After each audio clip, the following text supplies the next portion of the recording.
So dito na tayo. So ito yung machine na gagawin natin. So siya ay DCG model with the 16 tons. So 160 means unit.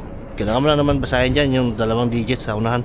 So since nagagawa tayo ng hydraulic sa ilalim, kailangan natin siyang ma-make sure na ma-release natin yung pressure sa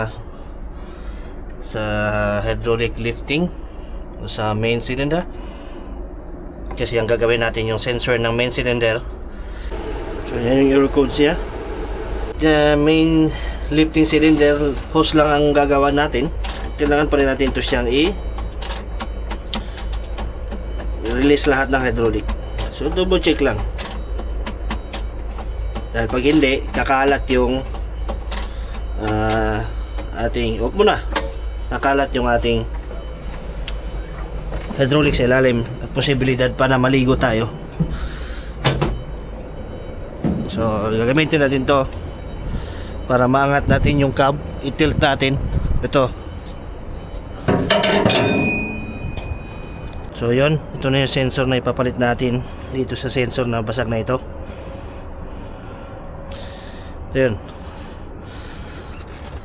So nakabit lang natin.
Yun na.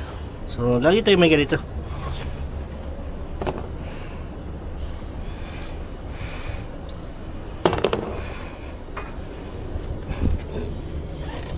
Mas kunti.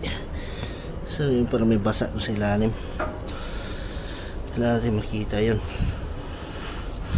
So yun, tapos na.